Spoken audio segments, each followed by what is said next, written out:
those blinds. He saw something moving back there. He's trying to pinpoint. What was it? Back on over as the rush comes through, but MSYB and Rubius are able to get you stand out. You're going to get popped here. Getting the first points to make sure he's still watching his left-hand side, though, because there is a whole run on that corner right now. What do you think? Would you rather be up in the guard tower? Tyler, Ryan Fanta, MSYB, all heading that direction. Nobody is checking that corner. Out the way, every now and then. Would you prefer to kind of jump in as a prop looks and back on over as the rush comes through, but MSYB and Rubius are able to depends if I can get a lead. If I have a lead, obvious I want to be a guard tower at the end because I'm very confident in my ability to just spam shots in the right direction because I know like I can find the sight line and all that. But down for them to get the first points on the board, get in the guard tower early and do incredibly well. It gives you the bonus. What do you think? Would you rather be up in the guard tower first and right now we're seeing get that out the way, or would you prefer to kind of jump in as a prop and recognizing get your points they're a little bit quicker, people finding their angles now.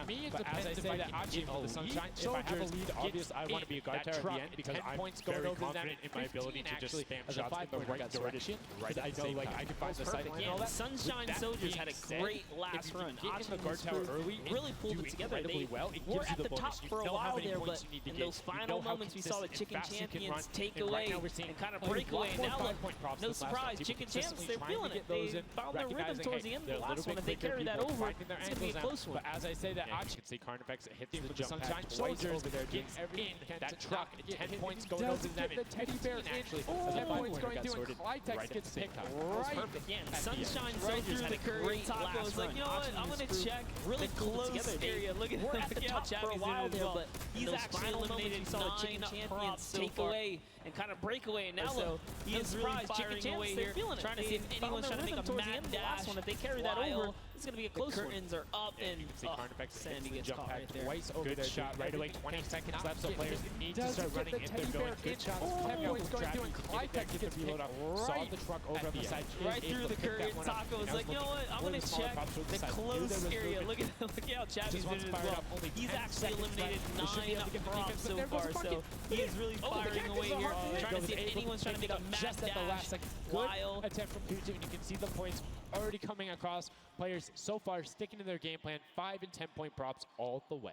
That is the way to go. Inch your way up and over to that victory there. But that was just the first round of 4 here. Round 2 is going to begin. What's going to happen now is, again, the guard tower is going to mix up. Start running if they're going. Good shots coming out from Trappy to get it there and get the reload up. Saw the truck over on the side, is able to pick that one up. And now he's looking at one round inside guard tower. 3 rounds. Just once fired up, only 10 seconds left. They should be able to get the defense, but there goes a bucket. Oh, the cactus so hard. He was able to pick it up just at the last second. Good attempt from Tutu. You can see the points already coming across. Players so far sticking to their game plan, 5 and 10 point props all really the way. Trying to find their way to go. And they see the light go to change and over, plant themselves down. And that was just the first round of 4 here. Round 2 is going to begin. What's going to happen now is, again, the guard tower is going to mix up. You're stacked on top of players in the guard tower. The shots are going towards it, but right now Zan in the guard tower back on the trying to get that cuddly cute teddy bear into the incinerator in the guard tower, as I ever thought I would say there. As the archer is now doing everything he can, hits the bounce target twice, is able to convert. As Magma gets another good run, not letting anything happen as under the shots to march their way out of spawn. That's right. This is fun right here. I love watching closer and closer. We have a 3-way tie now. The fish cam, Llama Record Company, and they see the light go to change. All at the top here. Plant themselves down and back out to the field here. Right here from the Sunshine Soldiers. To avoid, peeking around, using that camera angle, trying to see what the shots are going no time here. Back, it goes down and off to the races she goes. The incinerator. Not the sentence I ever thought I would say there. Stops early too. The archer is now doing everything to stop before the curtain comes up. And she has to be having a blast right now. She says one of her favorite things about creative mode is kind of the wacky and Waynian situations you get into, particularly like prop hunt. So this must be a game mode that she's doing incredibly well and enjoying herself in. As you can see there, her team is able to get a couple of props in there. Gotaga and Clytex try to make the final little sprint. Hand of Blood gets another 10 points over, as does Taco with a 5-point statue there. Scissors is hanging around on the side there. Will go through. No, I did not mean to call you trash. You just are a dumpster now, quite literally. Quite literally, but oh, the rage. I read the lips. He said, I was so mad. He got taken out right there. And I like this. Let's see how he decides. He's going for those 10 points, though. Notice he went straight to the right for the big objects. That's the risk. That's what it was about. That's what happens. You need to be careful not only of the fact you're bigger, easier to see while you're moving, but you need to find a blank space in order to set down. Can't be clipping into anything else with 45 seconds remaining in round 2. And you can see Svetos a minute before the guard looked at him. He's like, I don't, nah, I'm out. Right there. And right now, relatively top heavy. 70-70, and as I said, Fish Fam does get their 80th point, but Lachlan hanging out on top of the Rebel, 28 seconds left, does find an angle. You know, he actually really didn't park either. He just jumped on top of it.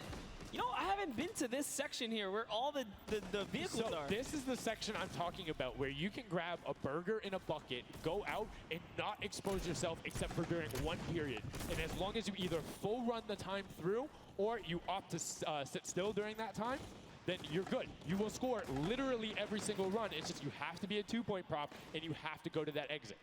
Oh, Danyan right there, unfortunately, couldn't push through in those final moments there. And that was round 2 of 4, as we are looking to get into round 3 next. So they can earn some more points. And every single set matters, right? Every game matters, because there's a lot of prize on the line. Yes, every single match is scored. The top 4 will receive a gradient of money going from $55,000 down to 20, and then you have the 4th through 10th all receiving 10. That prize is then decided who will receive the Silver Llama. The Funky Fighters currently have one, but who will be able to press with them? Clytax, that vehicle is way too big, buddy. You can't just be trying to squeeze it behind that and not think someone's going to see the tail end of it. Here we have Bensor and Drakias close by one another. Bensor gets popped through the blinds there. And wait, so he's gonna take a couple shots. He said, does his truck belong here? He did miss though. Lucky for him. The bad aim and that moment right there is gonna allow him to sneak that big 10-point. No! He gets taken out. Right there, that's no points for him. 10 is huge in this mode too. It's very difficult to get a vehicle all the way through. I mean, it's swingy, right? If you think about it, the last round was one with 150 points, right? So if you get a singular 10-point profit, that's not an insignificant percentage there. Like, that's going to be able to help your team, but you also need to set your feet there, as Kororo didn't hit the crouch button. And it was like, I see you wiggling a little bit there. Yoink. There's Ninja, Ryan, Fronta, Chappie, and many others still in the running here. Just kind of peeking around. You see Tyler shooting straight through the curtain. It almost looks like he's beelining his shots down the aisle there, trying to see if he can get anyone trying to exit out.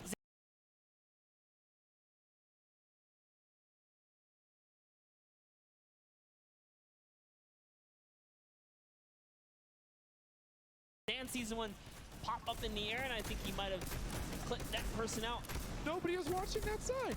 Oh, Fish Fam needs to communicate better right now. Nobody was covering that other side. We saw 2 teams able to get a decent run out, but right now, Llama Record Company still holding the lead, sitting at 100 points. But don't forget, Fish Fam are up on top right now. Are the guards, which means they're not scoring points. He's so fast. Ryan Fronta is so fast here with this prop.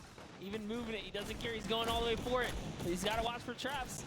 See the fear? He's like, you know what? I'm not even going to risk it. I'm going to wait here and get the secure point. So one important thing to notice, too, is Ryan is taking paths consistently that take him to the corner of the guard tower, because the corner provides you with a little bit of natural cover, and it breaks that sight line up. If you're only staring out in one direction, it's super easy to be like, no, that car was not there. I know it wasn't. If you're flipping back and forth across that corner piece, it just breaks up your field of view a little bit more, and it's that much harder to try and figure out what's actually going to hit. That's right, and oh boy, is MSYB going to be able to sneak this huge truck in? Oh, he actually hit something there. He's going to sneak it right underneath. Lucky for him, the shot did not come back in time. But just that big archery target was almost enough to kind of block him right there. Venos gets another large object in as well.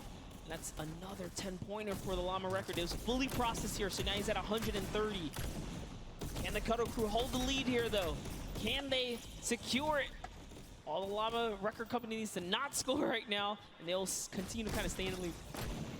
And you can see Scissors is hitting a ton of shots. They're trying to get the retribution as the guard, and now we're heading into our final round of match number 2. So we'll see who the guards are, see what the stakes are, and who will be able to take that #1 spot. Again, first place, $55,000, and that much closer to Silver Llama #2. And again, we have the Cuddle Crew and Llama Record Co. up on defense. Let's check out that scoreboard. And Cuddle Crew, Llama Record Co., first and second.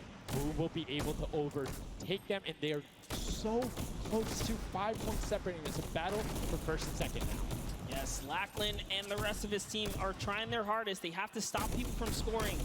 The Chicken Champions get up. They can just easily snag this away, but for now they know the Llama Record Company cannot. They can't take them over. Ooh, I thought he was going to shoot that car. He knew it wasn't there. Nice. Finds the box right around the corner and then gets another one right after. Blind fire through the shade as Rubius is looking to post up there. Spanish YouTuber trying to find a way in, trying to lead his team, and they've overtaken the Llama Record Co. with plenty of time and are tied with the Cuddle team.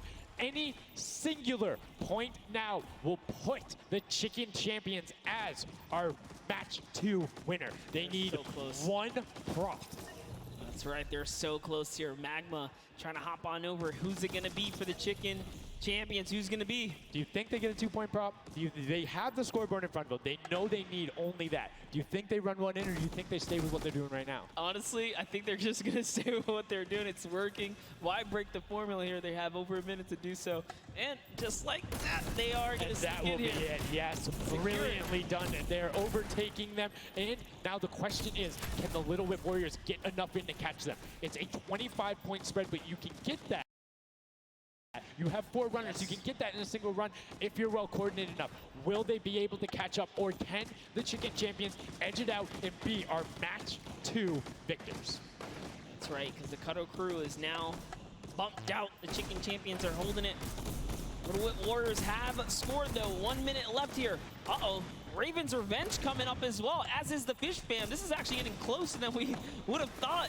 They're close to pushing out the Cuddle Crew and the Llamas. Yep, and Little Whip Ninja also getting the 5 points there. Will be able to overtake. Don't forget, you don't want to end up 4th to 8th. It's all about at least breaking into top 4 to get a little bit of the differentiation there in the prizing. But the Chicken Champions are pulling ahead. They're keeping that 25-point difference so far between the Little Whip Warriors. Little Whip needs to find a coordinated run with 10-point props in these last 30 seconds, or they're not going to get it. Meanwhile, Bensor running that statue in, trying to lock up everything he can for the lead, and he's being extremely patient with it. Taking a corner run, finding everything he needs to do. Little Whip does get a 5 and a 10, and they're still now only 20 points behind, but Bensor is going to be able to lock that one up from there. 5 points, 25, 15 seconds left. The Chicken Champions are sitting pretty.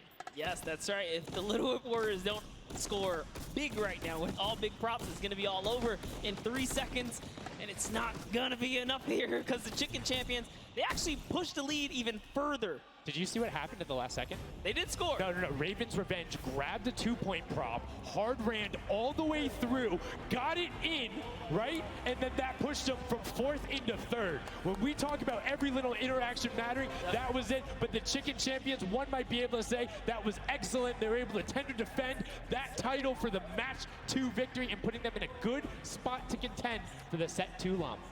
You can see the excitement there on their faces as they just realize, hey man, we got this. We're in the running here. The Junkyard Juke could be ours.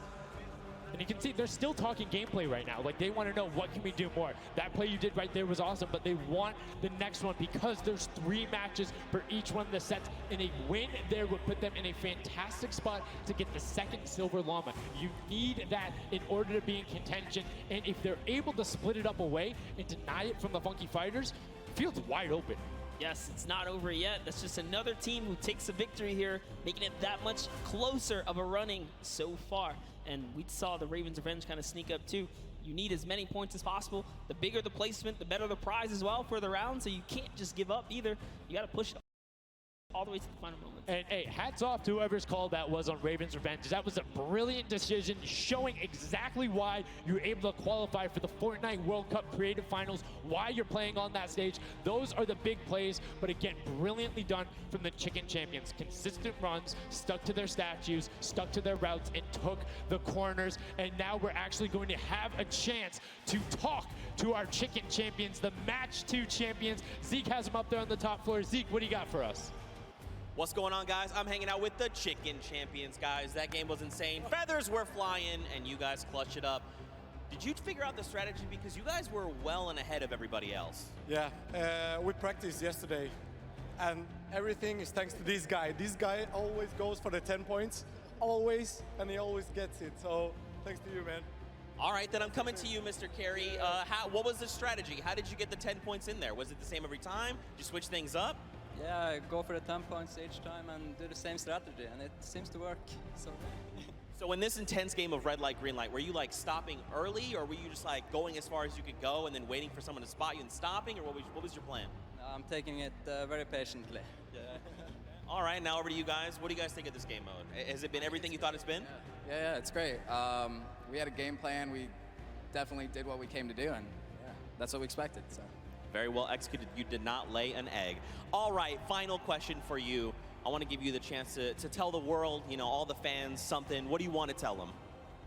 Thanks for the support from Spain for the other world, and my team is it's good in this mode, and will we win the next match? There you go. The excitement is real. Gentlemen, congratulations. Best of luck going forward. We're sending it back your way. Brilliantly done there from the Chicken Champions. Thank you so much, Zeke. They're excited to be there. They stuck to their gameplay. And shout out to Bensor. The one thing he was looking forward to on this trip, he wanted to play in front of a big crowd. He got that moment, running through, securing that for the Chicken Champions. And immediate LBB just turned to him and was like, it's all him, man. He put the team on his back or put the team in his dumpster. I don't know, that normally that wouldn't be a good thing, but in this circumstance, hey, it worked out for him. Yeah, another prop to Kyoto as well. The only, or one of two controller players here, you know, in the creative finals, so very nice of him to kind of represent for those guys as well. And again, just showing that he's got the moves out there. He had the moves, was able to find the right angles, and now we've seen some developments from match 1 to match 2. Yep. What was the big thing that stuck out from you that was different? In that last one, honestly, finally seeing someone pick up those 2-point props, right? Using those are points right there. But with that, we'll jump over to Bala. We'll take a fun look at some of the things that developed in our last few moments. Thank you so much, guys. Yes, the Junkyard Juke is developing nicely. Everybody's starting to figure out what all the different tools and props they have available to them. So with that, we're going to hop into some of the tips and tricks that I've seen from the Junkyard Juke so far. We can roll the clip right now as all these players. The first thing I want to point out is there are these springboards. Unfortunately, Danyan gets picked out of the sky there. Not too happy about that. But moving on to Tomoya using the statue. This is one of the interesting scores I saw with the statue. Those higher point objects being useful. Scissors here with the springboard, the recovery, and just barely doesn't get into the incinerator at the last second. And then here we have Tomoya, we have, again, just an awesome run towards there, looking like a scene out of everybody, you know, crossing the street at the same time. Here's Tracius hitting some amazing shots through the black. And then he just continues shooting, just hoping that he can get a shot. This is the other team, the Cuddle Crew, doing the same thing, but then also synchronizing, making sure they have coverage on all angles. Finally, Tomoya made some amazing calls. We'll listen to them in a second, but this is what he did. Always timing it perfectly so that he can get in and make sure that his teammates also go at the same time and make it into that incinerator. So we're gonna head and listen to what those communications were like from Tomoya and team. In this one, they made sure the countdown was perfect. 1, 2, 3, 4, 10. I got 10. I got 10. We are both. We are both. 1, 2, 3, 4, 5. Stop. Oh, they kill me. If they don't kill me, I score 10. Don't 1, 2, Okay, 3, I got 5. 4. I got 10. No! He killed me. We are strong team. Yeah, I scored 0 in the second round. That's the problem. I scored 0 in the first one, so like we are all close points. There you go. The Funky Fighters, you know they won the first Silver Llama. We're gonna see if they can win the next one. We got one more match here on Junkyard Juke to go, and we'll see who will come out on top with the Silver Llama from this. Guys, back to you. Thank you so much, Bala, for that great breakdown. Listening to the comms, that's one thing I hadn't considered. I always just kind of like, yeah, it's going to come up now. But these guys all on comms talking, have one guy counted out. That guy's just like a metronome. Make sure he has it on the dot every single time. Brilliantly done from them. But will they'd be able to take back that top spot. We've seen them do it. If they can grab that Silver Llama, they'll be in such a good spot. But right now, they aren't seeing the same success they saw before. Yeah, you want to get the Silver Llama, but to get there, you got to make a new strategy. I think that right there, there was a lot of information in that bit right there. You kind of noticed the team synergy, and he said something very important in his interview there. Talked about being patient. You really have to be patient. You can't let the frustration get to you. You saw Scissors very expressive on the cam. Just, it's hard to get the pointer, and that's what I talked about before this whole thing started. I said, trust me, this is a lot harder than you guys think. You might just, you know, oh yeah, I'll turn it to something and run it through. Nah, man, you're gonna get shut down. But I mean, it's just like, if you think about it, it's the mental aspect that really comes with it. If you're able to frustrate somebody else, then they're that much more off their game. And these guys are all great at that, coming through from some of the Death Run qualifiers. It makes it that much harder. But thank you guys so much for joining us here. And again, don't forget, there is a fantastic, awesome event-specific merch starting here right now, today on the 26th. You can also get it on retailrow.com. Make sure you celebrate the event. Remember it, grab some from your friends, your brothers, your family, people who couldn't be here, and celebrate the first ever Fortnite World Cup. Yeah, you saw some of your favorite pros and competitors here rocking that new swag. Definitely loving it. All types of collaborations going on here. I love it when Fortnite releases new gear, you know? This kind of allows me to always spice it up. I'm always a fan of anything Fortnite swag. That's pretty much like 98% of my wardrobe at this point. I mean, love the logos, love the bright colors, but enough from us. Match 3, set number 2, the final one on the original version of Junkyard Juke before we see the remix later on. Are you guys ready? That's right. And let's begin. The first round is on their way. Match number 3, set number 2. Who will be able to incinerate the props the most? Who will push out to the lead? And can anybody upset the Funky Fighters who took that first llama? You need to make sure they don't get this one here. And basically, everyone's first place. Yep, and you can see there, Taldak did land a shot straight through the curtain. Very nicely done. Another kind of lane, right? You want to look at your lane, see which lane is available to you that's easy to maneuver the objects you want to bring through.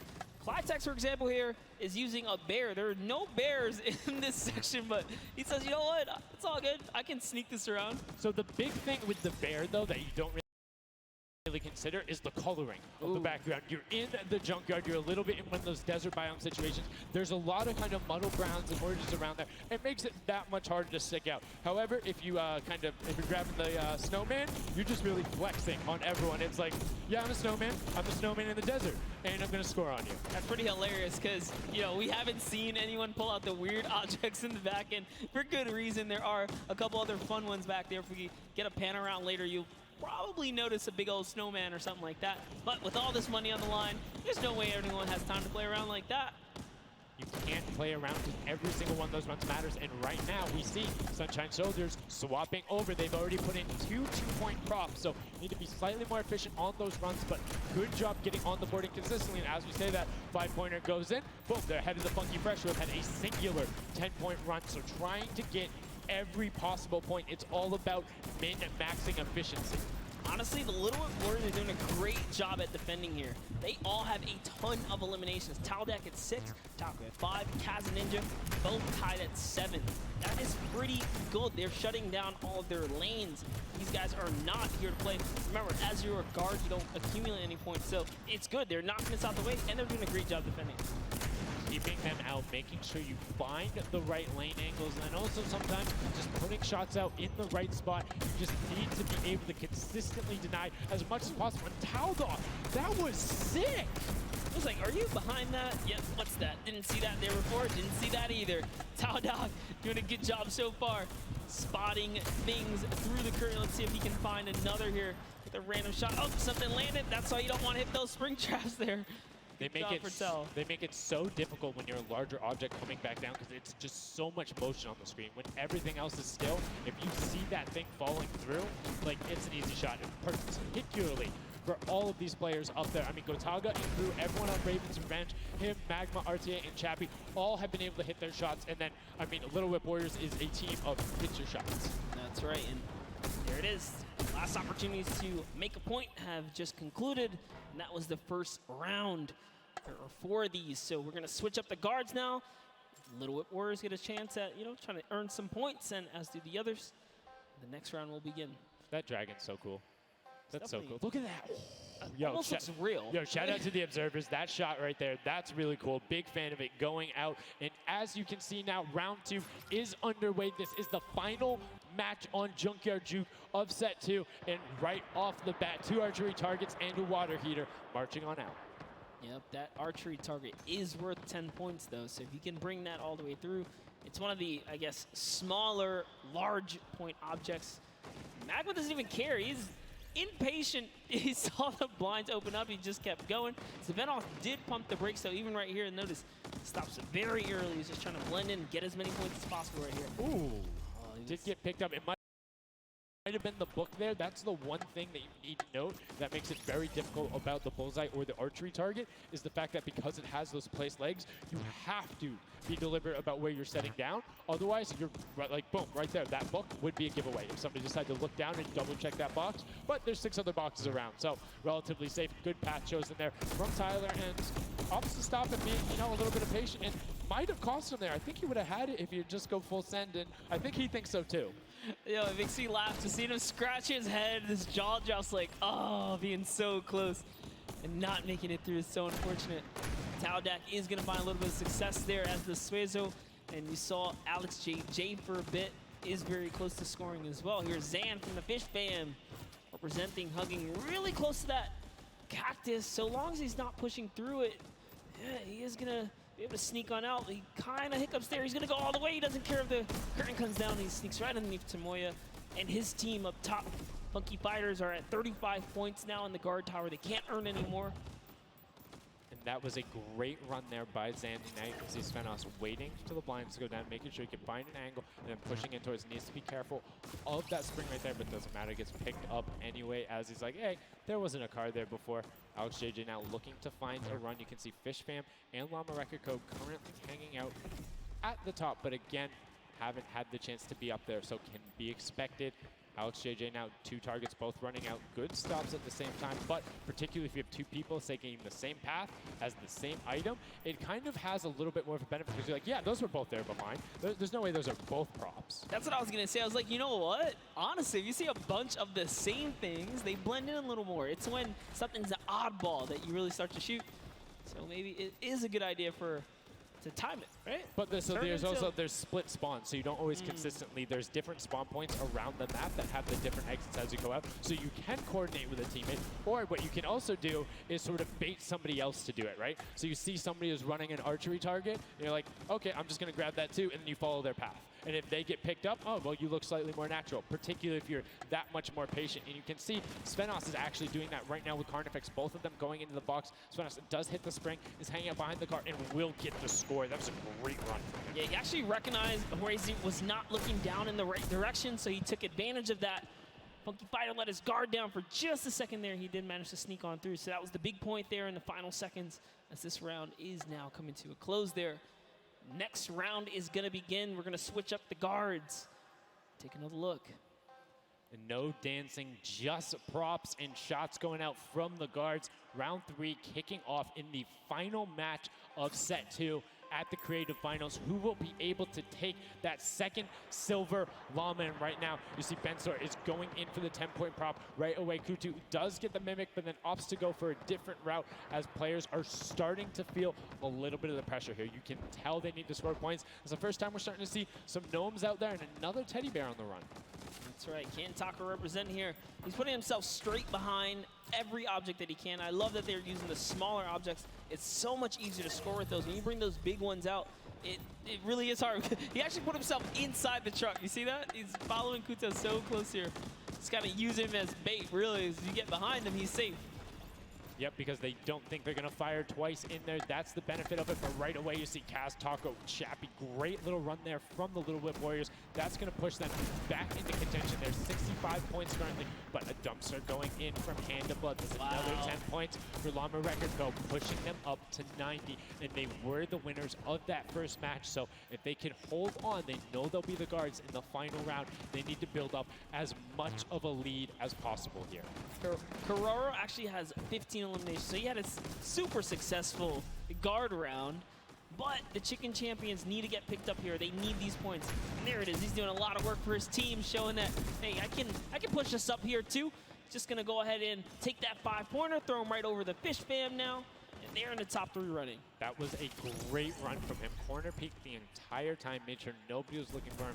Like, he was barely even threatened. But right now, Bensor coming through. The Chicken Champions, can they overtake in the last minute? That's 10 more points. That is going to go through for them, and it starts pushing up. Llama Record needs to get in some runs. The Chicken Champions will not be on the defense with them for the last one, so they're pushing it through. Right now, it is the Sunshine Soldiers and the Fish Fam up there, so they're doing their best to delay everyone. Xandy gets picked off by Tyler, and now Carnifex is chilling in the back on that rusted out car. Hand of Blood just barely avoids the shot. Oh, saw the hitbox going through there. The Tracers finding a way through the window, but not enough as Dracius gets in. 2 more 10-point props also going over, and we're seeing, I think, a little bit closer of a score here, minus the fact that the Chicken Champions haven't shot yet. Yeah, this is pretty rough. Neither have the Llama Company. The Llamas have not shot, went into the guard tower at all. You can tell because when we go to their POVs, they don't have any limbs, so they have not taken a run yet. Yes, excuse me, I misspoke there, meaning the Chicken Champions had already shot. Oh, the fact that they're already up so in the second. they're doing great. Llama needs to press on it. The only team who really has a definitive lead right now is the Chicken Champions. Effectively, they're up 30 points on the rest of the field because Cuddle Team and Llama Record Code both have to shoot next round. Oh boy, so if they can't secure a big lead here in the last couple of seconds, if something can't get processed, oh, the poor Burger at the very end. Burger did not get processed. We like it, never frozen there. Brilliantly done. Doesn't find it. Great work from coming out, and Carnifex doing a great job. Round 4 will begin. It's going to be the last match, and we're going to see what the line is going to be. Who is up in the tower? Who will be able to defend? And can they hold them off? Again, it's Llama Record Co. and the Cuddle Crew up there. Go Taga. It's already up there. And you can see the Chicken Champions were able to connect, so it's all about can a Little Whip and them catch up. They need a fantastic run, and they have to do everything to deny them. And you can see right away already tunneling in on those 10-point props. Yeah, the Cuddle Crew cannot earn points. The Chicken Champions already have the lead. They just kind of continue to press on here.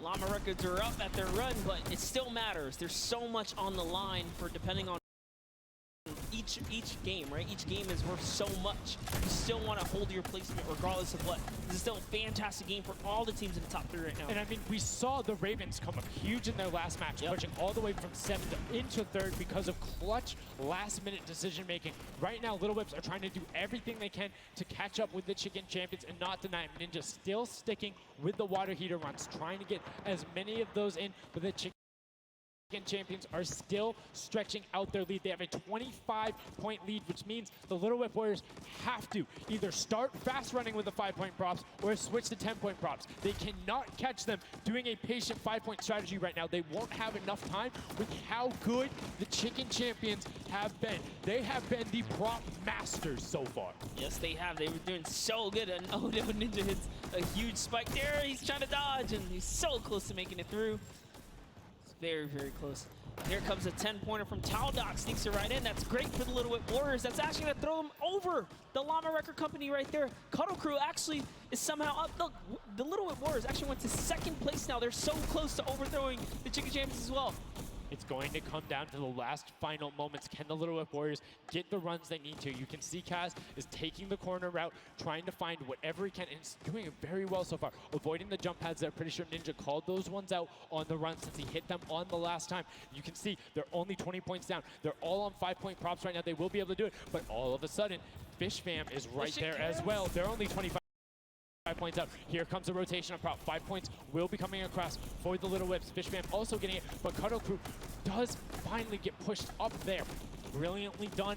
15 points now separates them, but Ryan gets one in for the Tender Defenders, pushing it back up to 25 with only 30 seconds remaining. Rubius knows if he can get this water heater in, if he can be safe. Oh, apologies, hidden so well. He was the statue going on there. And as you can see, hits the jump pad, stays on the corner, will get it in. That's going to push them 30 points clear. But as I say that, Fishfam catches right back up. 19 seconds left, Monster, in the final match of set 2 on Junkyard Juke. Can the last minute scores come through? 25 points. They need a run of 10s. Kaz got in. The box is coming just behind. Fishfam gets picked up. The Chicken Champions have done enough to round out the final match.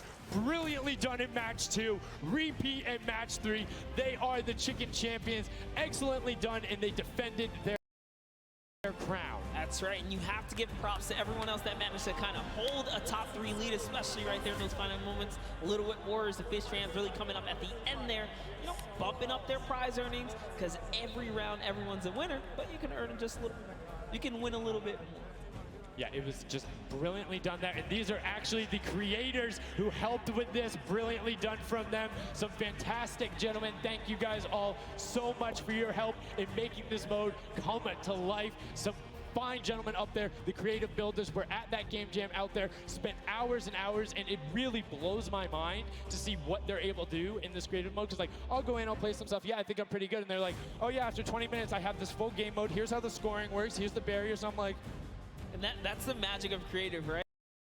These unlimited possibilities, really, when it comes down to coming up with these game modes. We've seen tons of fun ones obviously develop, not only for, you know, the creative kind of fun side of the community, but the comp side as well, right? There's plenty of great game modes out there. Yeah, shout out to all the guys out there playing Storm Wars. We know you guys enjoy it, but that was a fantastic way to close out set number 2. And a brilliant, honestly, I enjoyed Junkyard Juke. It was fun to see kind of the definitive playstyles come out. Patience ended up being key, but players started finding the diagonal runs, knowing that like, hey, I'm gonna stick with the statue because this is my comfort, or like, I know on this run I can be blocked by this tree and this dumpster and I only show myself once. But again, brilliant from the Fish fam and Little Whip Warriors to push up and pass those guys in the last moments, pushing them into the top 4 and earning just a little bit more of that prize money. That's right, because they want it all here at the Fortnite Creative Finals, and it's going down. So, you know, you love to see it. We've seen a series of, you know, I guess different people succeeding, right?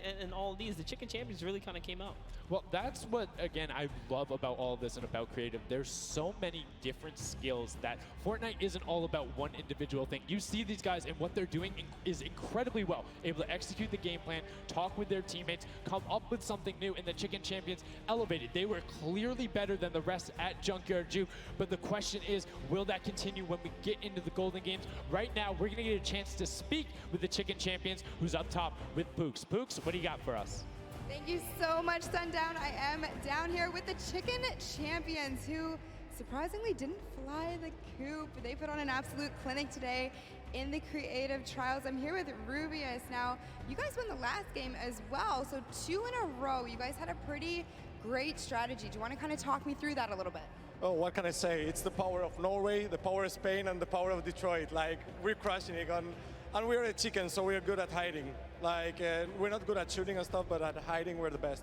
The best strategy, I think, is, well, let him take the big stuff, and we are like the supports. Like, we take the small stuff, the 5 points and stuff like that, and the trick is, don't tell them, anybody, but the trick is to go in the corners. Like, no one is watching the corners. It's insane. So no one is watching the corners. I hope all of your competitors did not hear you just say that. Now, he said that you were in charge of taking the big items. Does that put a little bit more pressure on you? No, it's good. It works good, so. So you guys have a ton of confidence now. You have won 2 games in a row. I'm so excited to see how you all perform in the rest of the day. Going into these next games, do you have anything you're gonna change, or are you gonna keep things the same? We're just going to keep things the same, stay consistent, keep level ahead, play slow. That's really it. So. And finally, just for you there on the end, I just want to talk a little bit about, you touched on the diversity of this group. Yeah. Now, I know you guys have really not played together much before. What has that been like, coming together, playing here with your teammates from all over the world? It's amazing. Share these moments with my team, and the next mode, it's amazing. And bueno, this parkour, I think my team is very good in parkour, and I win. We win. You guys are so confident. I love it. Hopefully that carries on into your next games. Congratulations again, guys. Thank you so much. Sundown, back Can I to you. send some love to Twitch chat? Oh, Let's go. Twitch chat. Twitch chat. There we go. No. It's everywhere, man. Thanks for the plug out there, El Rubius. Fantastically well done. Love to everyone all over, no matter where you're watching, whether it's Fortnite.com/watch, on Twitch, on YouTube, in client, you're loading up all that stuff. Thank you guys so much for all of this, it being here.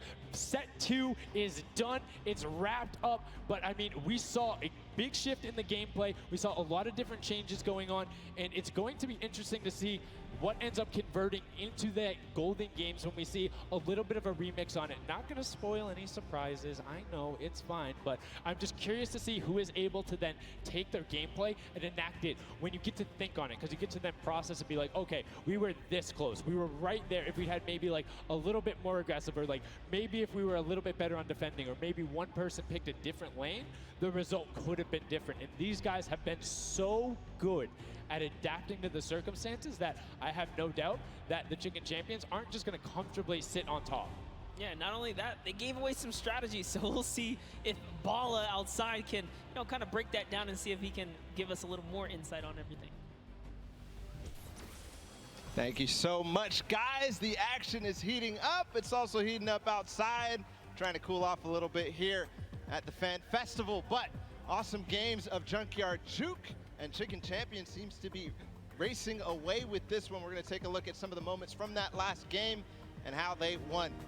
So here, first off, just having a good time in the front, and also maybe flexing a little bit their trophy that they may have just secured in terms of a llama. We'll find out that later. But their strategy the entire time, they said it before in the last game, they're just trying to go for the high points. They're just trying to score these, at least getting not those 2 points that Monster was advocating for, but go for the statues, go for the boilers, all those things that net you tons of points, and that's how they came out to a lead. Here it is again, them just cheering on. We have the reactions from the Chicken Champions on their win as well. Nice trophy lifts. Maybe they'll be doing that later on here. The statue using that to get above the opponent's vision, their field of view, so that they can't see, they can't hit their shots, and the reactions of the win. Just bliss as they win their second game there on Junkyard Juke. Absolutely amazing stuff, guys. I can't wait to see who's gonna earn that and who's gonna continue on towards their path to the Creative World Cup champions.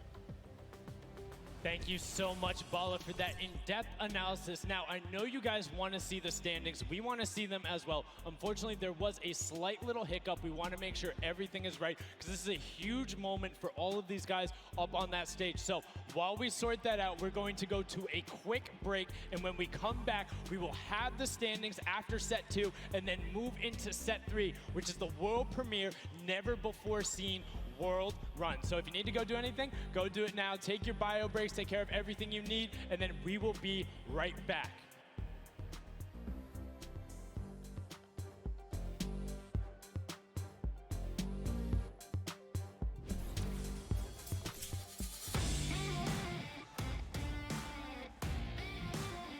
Hey, my name's Magma, and today I'm in New York because I qualified for week 4 of the creative trials for Godiga's map. I'm really looking forward to showing my skill set off and meeting all the players and showing everyone what I can do here. When it was first announced that there was going to be creative trials, I was really looking forward to it because it was all I did pretty much 24/7. I looked at it as an opportunity. I find after playing Battle Royale, when creative first came out and Scissors released his first death run, I just instantly sort of, took a liking to it and I enjoyed playing it. And I guess from there afterwards, when I found there was money involved with doing death runs and stuff, that sort of caught me and caught my attention and I started playing more. So with my team, my captain is Godiga. He's a French content creator, and my teammates are Chaps and Ardia. I think we can do really well at the Creative World Cup. I think our team has a good combination of the death run skills, but also the shooting and building and the good chemistry we have in the team, I think it can really make our team do well. Magma and my team, Raven's Revenge, is going to do really good in the World Cup, and we're going to smash the rest of the competition because we have the Battle Royale skills, building, death run, we have it all.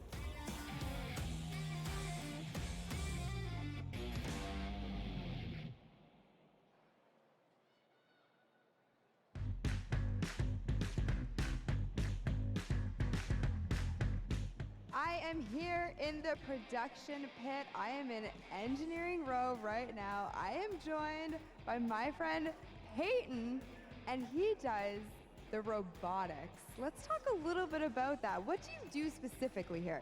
We have a bunch of robotic cameras around the arena that we shoot different angles from, and we're able to pick up shots of the players that are playing the game. We also do a lot of crowd shots, so we're able to shoot the audience and get some really great reacts for both the stream and for the front of house feeds that go up on the screens. You guys heard it. If you're out in the crowd this weekend here live for the Fortnite World Cup, show us some energy because Peyton is going to be looking for your reactions, and you could end up on stream. You want to play with it, see how it goes? Of course I do. That's not even a question. Like, I'm so into this right now. This is amazing.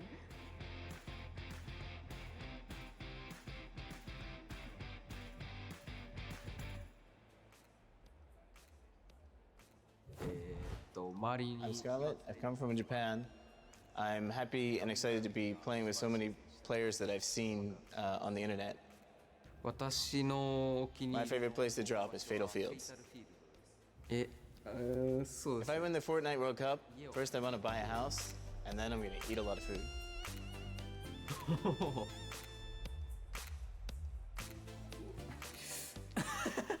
Thank you. It's so heavy. World Cup Ponsen. I'm definitely going to win the Fortnite World Cup, so keep cheering for me.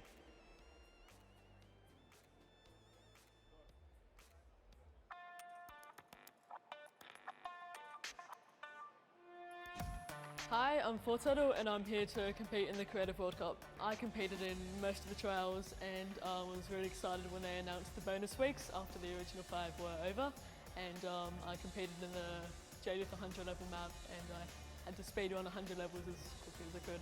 I really enjoy like all the different styles of maps and death runs that there are, and I really enjoy speedrunning them and trying to get as good as time as I can. The moment I found out that I qualified, it was just insane, and I wasn't sure if I was going to before that, and it was just crazy that I am here. And Fortetto and the Sunshine Soldiers are going to win because we have 2 captains, so we're twice as good. What is going on? We're getting some good practice here for the Fortnite World Cup Creative Finals happening very, very soon. A lot of first thoughts, first looks at the Sky Station Showdown, which is an incredible map.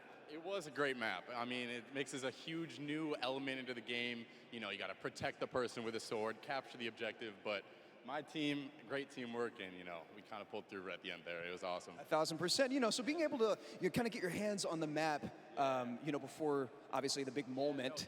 Practicing, it's nice. It's huge. It's huge. And so, like you said a second ago, this is a brand new way of viewing Fortnite and playing Fortnite, which is incredible. Exactly. It's super exciting. See what people come up with, and then also turning it into a competitive aspect and put it in the game and make this tournament, so. It's amazing. So any general kind of thoughts, concerns maybe about strategy? I don't know. You know, I think we won, so we know the strategy. All right, listen, this is practice still. We've got the big moment coming up very soon, but do you want to shout out your team real quick? Yeah, no, we've got some speedrunners in our midst, actually. We've got Tyler, we've got Zand, and Suzu. They are all speedrunners of death runs. And as you know, later in the Creative Cup, there's going to be a death run involved level, so we're going to take that one home too. Inspired by the creative man, Scissors himself has made many a streamer, many a content creator very angry with a death run, myself included. Great job with the practice round. We'll see you very soon. I'm excited. Thank you. Ladies and gentlemen, welcome back to the Fortnite World Cup Finals. We are here in day number 1 where the creative finals are going down. The stadium is jam-packed with fans from around the world who have traveled here, not only to watch us crown World Cup Creative Finals champions, but also solo and duo champions as well. I'm Zeke, this guy right here is Bala, and we're getting ready to hop back into all of the action. Now, I think, you know, we've seen a little bit of the first 2 game modes. You know, we got to see a little bit of the Sky Station Showdown. We got to see a little bit of that Junkyard Juke, but there's actually something that Sundown teased, and that is the World Run. Yep, the World Run coming up next. It is an awesome, you know, it's something that I think a lot of these players are used to. Yeah. And I think they'll be very, very comfortable here. We'll have to see whether the challenge of the obstacle course will be, you know, anything that these guys can balk at, or if they're going to be able to just cruise through it. We'll see. It's going to be fun, though. Well, it's going to be really interesting, right? A lot of these players are very familiar with death runs, and it's very, like, mechanical, right? Yep. If you know how to execute, you can get through these obstacles, but you have to kind of get your eyes on them first, figure out how they work, and then make it through. So I think it's going to be very interesting, very fun for everyone here, and all the players as well. I'm hoping to see someone make it to the end. I don't know that anyone will, though. We'll there's see. 30 coins, and from what we've seen in practice between us and other people, it's very difficult, so we'll see. We'll hop into the overview and stuff like that later, but just to give like some examples of the things that there are, there's, you know, the trap, trying to trigger them, making sure you move. Impulse grenades are in play in this. There's some lava, all sorts of treacherous things you have to get across in this World Run. A lot of Neo jumps as well. And again, massive shout out to the 17 content creators that helped put these maps together. Mad props to you. You know, their hard work is being shown here on the stage. And these guys are at home, here, of course, playing it as well. In case, you know, you guys forgot, I'm Zeke. This guy right here is Bala. We're getting ready to jump into these next few matches. We'll get you guys up to speed with all the format and all those things. You kind of tease it, but we'll get there in just a moment. And very quickly, the Chicken Champions were actually the winners for set number 2, Junkyard Juke. Let's take a look at them right now. They were overall victorious of that last set, and there you go. The Tender Defender is there in person to congratulate them, Bala. Rubius and his team, they worked hard for it, and they are the victors. Yeah, and warming up for the next run, but they know now they earned the Silver Llama for that set, so it's 1-1. Woo! Chicken Champions earning their Silver Llama right now. They're surprised because they were getting ready, but here it is. Rubius is like, wait, do I actually get that? Is that actually mine? Yes, it is. Yes, it is. So, you know, they are the current set winners. They have a Silver Llama for themselves. So that's now 2 different teams that have a Silver Llama. With only a few set matches left to go, I believe, you know, if the Chicken Champions can secure themselves a second Llama, that would be huge for them and their team, but we'll have to see how things go for them.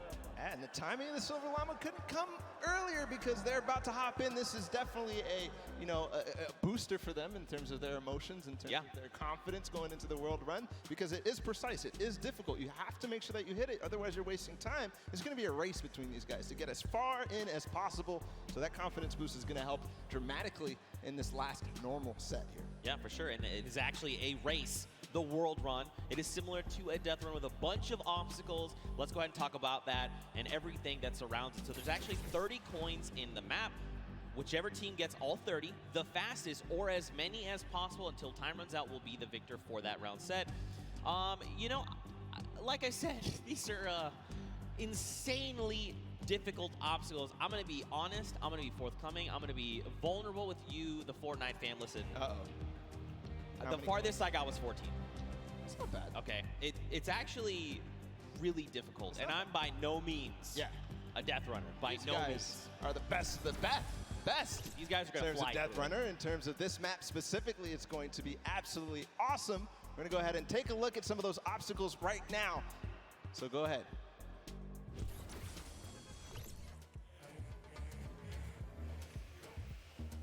We're going around the world in this new creative team, Death Run. In this challenging new creative game, 8 teams of 4, led by some of your favorite content creators from around the world, will compete to collect all the coins in their lane faster than everyone else. The first team to collect all coins in their lane wins. If they don't finish, the number of coins they collect will determine their placement. If a player is eliminated, they'll respawn at their most recent checkpoint. Any team member can grab a coin for their team, so players will have to work strategically to gather all of the coins before the 10-minute timer runs out.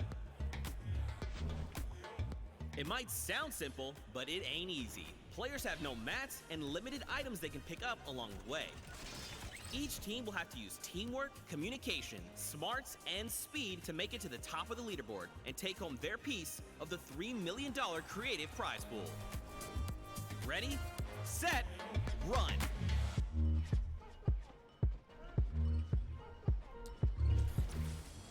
Zeke, I do not know how you just did that while you were here. That did not sound like you here at all, and I didn't see your mouth move. I'm magic. That's just how it goes. That's just how it goes. But yeah, World Run, you got a little bit of sneak peek there. We're getting ready to hop into these games right now. Speaking of which, let's just go ahead and do that. I think this is going to be very, very fun. We are getting ready. If you guys here in the stadium are ready and excited, let these teams hear it. Let's hear you right now. Man, that's so weak. No. Okay, let's pretend the first one never happened. Like I was saying, if you guys want to let these teams know how you're feeling, let them hear it! Yeah! That's what I like to see. And now the game begins. Here we go, the world premiere of the World Run. See how they do out of the gates. They are open now, and it's all up to these guys to start hitting their first jumps, and people are falling left and right. A couple of first coins are taken, and everybody seems to be off to a hot start. This is really like off to the races here. Man, ForTurtle and Zand are already flying through these first set of challenges. Again, you know, these are the very, very top of the best of the best of the creative world, right? They've worked all 8 qualifier weeks long. They've made it through with their team captains, and now they're here. So once they figure out these obstacles, be prepared to watch them fly through them. And the first couple are relatively simple. Here's the double doors. I think are probably the first like one that you have to kind of know or see it in advance. And then here, the impulse jump into the tire, into the castle, and 3 players have already made it all the way there. It's neck and neck between most teams right now, 10-8. Bro, I'm so mad. Do you understand? I literally had to play this to completion, all 12-minute rounds, 4 times to make it halfway, which this is the castle. And these guys got it in like 3 minutes. I'm upset. Oh, this is why they're the World Cup creative players and you are not. You're here casting. That's cool. I'll hold that L, I suppose. I'll hold that for sure. So there's a few challenges here in the castle here, Bala. But as you saw there, Karora actually took a little peek at it. There's these little bumpers, and that'll actually send you upward into the next, basically, tier. So the most optimal strategy here is actually to leave two of your teammates behind, send 2 up to try and gather more coins faster. Because otherwise, you're just going to dedicate too much time, and you really want to maximize your time in this World Run. And there's definitely a couple coins that you want to get as fast as possible through here. They're trying to get the half slides through with the chiller traps. Right now, nobody seems to have figured it out just yet, at least in the view that we're watching. But meanwhile, the Fish Fam and the Sunshine Soldiers are up to 13 now, but still neck and neck. I believe all teams are now inside of the castle, and we call this basically the first kind of tier of the difficulty for these obstacles. As they move up and go past this, they will become progressively harder. Yeah. And again, this is the first time these creative players, qualifiers, have seen the World Run. They've never seen it before. They have just, you know, they are mad. Their skills are insane. And look at this. Taldeck's already up on the next tier. So he's probably telling his teammates, all right, look, up here, I just use this bumper. What do I have to do? So he's already trying to figure it out. I like it. That's not me. The moment I hit that pad, I was like, I guess I just keep moving forward, and I kept running. I love this experimentation. He's actually also communicating back to his teammate at the same time, because he went over that bumper and he's looking, do I have an opportunity to go back here, or is this it? Do I have to go forward? Just like you were alluding to before. And now he decides, okay, he tells exactly what's going on to his teammates, Ninja, Kaz, and company, and they move forward. Alex JJ, though, is off to really the races. He's way ahead of everybody else, I think. But no, there's a Raven's Revenge. No, it's Svenos. It's his teammate. They're moving. Yeah, they are moving. So what's tricky about that last jump there is those little directional pads will give you forward momentum, but in jumping you lose some of it. So you actually have to make it in a straight run. There you have to trigger the trap, get the impulse to make that precise jump, land on the other side, trigger the trap in one fail swoop, while also taking a step back to keep yourself safe. Now there is a little few secret ways to kind of trigger certain traps or get around certain obstacles. We'll have to see if these players discover them. But like you said, man, Svenos is destroying the game right now. Just unbelievable. And this isn't even a team that qualified from a death run or elimination run or even a speed run. They qualified from a survival map. And he's doing things like this. He is leading the pack. There's a Fish Fam up ahead of him, though. Yep. They're not hitting this just yet. This is so precise. You have to change the altitude. Is he going to hit it? No. Second try. Here's Suzo. Here we go. First jump. Now this is the impulse you want to send you a little bit forward. Now this is one where you want to get height. You got to throw it, try to get on top of it. No! Just barely Suzo. And he's at 21 points right now in third in terms of coins. And it's all up to timing, I think. Zeke, we might see this end in the first match here. In the first round, they might end up completing everything because they still got 5 minutes to go. Well, we'll see, Bala, because here's the thing. That obstacle there is called the ice jump. But this next one that 4Turtle is at, we call this the double danger. Let's just look at this real fast. This is really tricky. He already knows. He's already downloaded. He already knows what must be done. So you actually have to double hop, double bunny hop, land on the edge, take a step back, trigger the trap without being eliminated, right? Then you can walk up this small ramp. Then, depending on how you want to go about it, you can just go forward. Yes. He actually makes, okay, I'm upset. Third try. I'm leaving, I'm done. 4Turtle. And he gets the coin in one swoop. Oh my. But one thing, we have to look at the scores right now. 5 minutes to go. Fish Fam is at 26. They only have 4 coins remaining. But everybody else is starting to fall behind. We're starting to see the Fish Fam come way out above here of the rest of them. That's because they probably have the majority of their players through. The majority of the players are collecting those coins. There's 4Turtle. He makes it through the double danger, collects the coin. Now, what do you do from here? They get up. Man, this guy is absolutely insane. There it is. And you know, for 4Turtle, it's funny because he's just excited about being here, able to compete on the stage in front of thousands of people and all of his peers. And bro, he is just slaying it right now. Oh, you gotta be careful. Okay, all right, yep. Everything's fine. Now you gotta make the jump. You got the one hop. You gotta be careful. That is. Gotcha. That Get is in trap, difficult. baby. That is the first time I've seen that. I've seen the theory. I mean, I've heard it theorized, but I haven't seen that yet. But Fish Fam, I was wondering. It's Scissors and company. 26 points. They're not at the same point that the Sunshine Soldiers are at, but they're at 26 total, the entire team. They have clearly synergized with Scissors here, but looks to be that even the Ravens Revenge are stuck at 26, so this might be a difficult one to get past. Yeah, this one, so the tricky bit about this one is there's actually no checkpoint in between here and where you need to get to. That's what makes the double danger, that double dangerousness. 26 points across, and there's only about 3 minutes left, so these guys really have to focus up, try to get through. Now the key thing going forward is, again, this is a test of speed, right? So a lot of these players are seeing the traps, they're making it through, memorizing kind of what they have to be doing to make it through these obstacles. Zan's already through. And that means when they get to come through next time, it's going to be that much faster, right? They're going to be just tearing through all of these obstacles like they're nothing.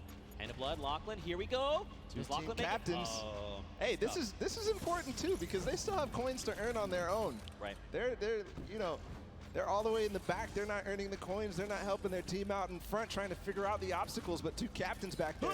Ooh. Okay. All right. Trigger the other one. Yes. All right. Land on it. Trigger that one. Dude. Is he gonna get it? Nice dodge. Whoa. This is insane right now, and there's the second player to make it through 4Turtle into the door. No! Nope, and look, you drop back down. So that's the challenging part. We call this thread the needle, right? You have to make it in one go. This is extremely difficult, and this is where a lot of these players are gonna get caught up, but Turtle is a legend. Look at how methodical he is. He's insane. Look at the precision jumps, man. He's not going to miss this ever again because he already knows that trap, unfortunately, was timed at the wrong time for Clytax, but he's up above. Let's see what he can do here, going to try and attempt this again. Trap above.